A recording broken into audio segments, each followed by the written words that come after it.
Hello everyone, welcome to part 2 of my 3 laps 3 topics Le Mans special. If you've come here from part 1, thank you for staying with me, and if you've clicked this and you haven't seen part 1, then I'll put a little linky somewhere on the screen, probably top left, for you to watch that at your leisure.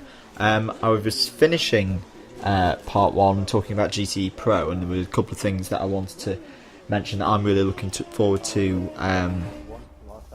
in that class. Mainly the Porsches, brand new car in GT Pro for this year, celebrating the 50th anniversary of Porsche, and I think they might be quietly confident that they can do well. And they've got a lot of experience, so the works teams there could maybe be one of the teams to take advantage of any inclement weather. Anyway, as we've got started, and we're in a Caterham, I wanted to talk about LMP2,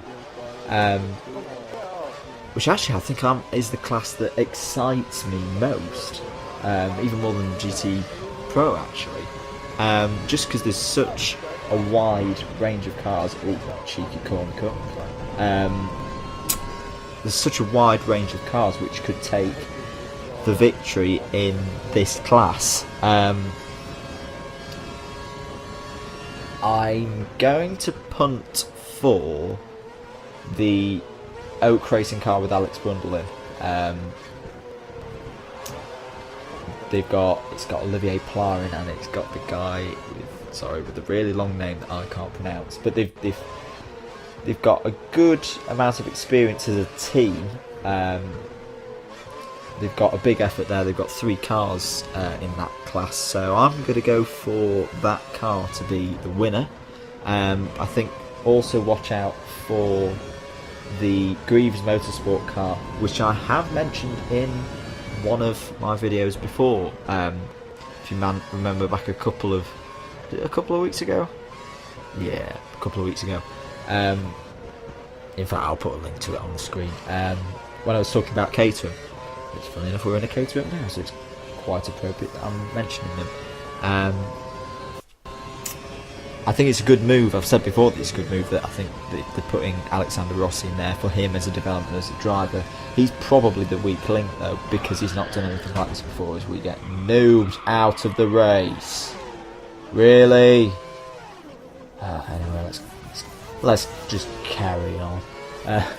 But they have got Tom Kimber-Smith, who, if you've followed sports cars, will know is a very quick driver. So they've got a chance as well.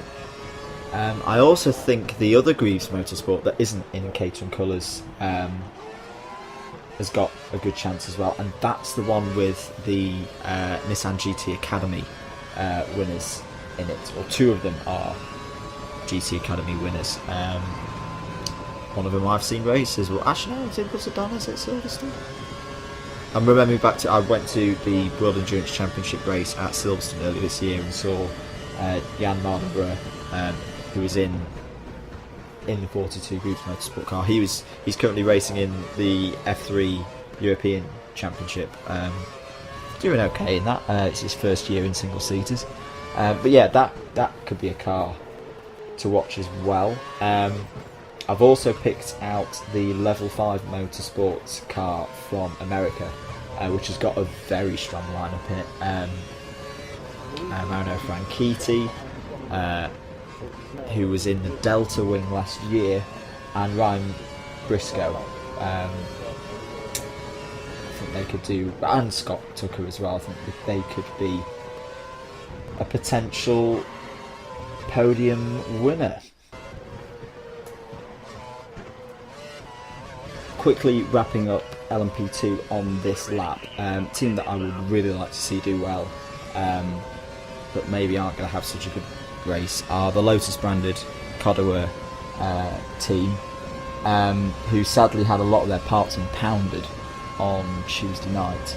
They've got them all back now, and the cars are running right now as I speak. The last qualifying session is currently on the go, and that is an awful bit of driving right there.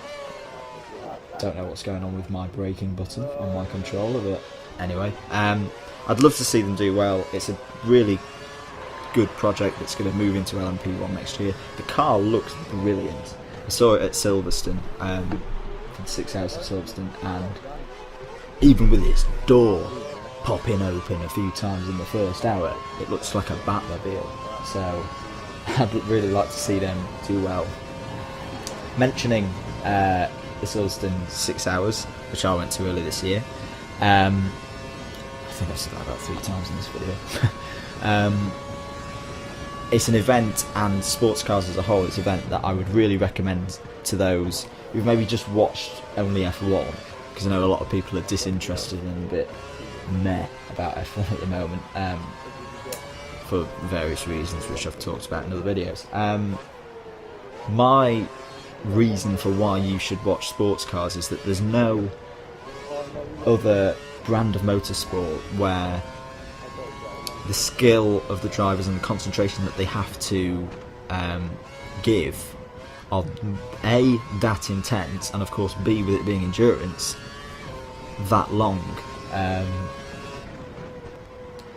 I took my parents along to the Silverstone 6 Hours, and they'd only really watched Formula 1 in the past, and they were just stunned by the close racing, the overtaking ability of the drivers. There's a lot of ex-F1 drivers in the WEC now, so that would be my reason for why you should check it out. And if you really want to get into it, check out the Radio Le Mans team, who do a fantastic job everywhere they go, commentating throughout the whole race, even in the wee hours of the night, and they're really funny guys as well, and you can easily get involved with interacting with them as well. So yeah, I'll put the links in below, so check them out. Thank you for watching. Please like, subscribe, and I'll see you all again real soon. Well done.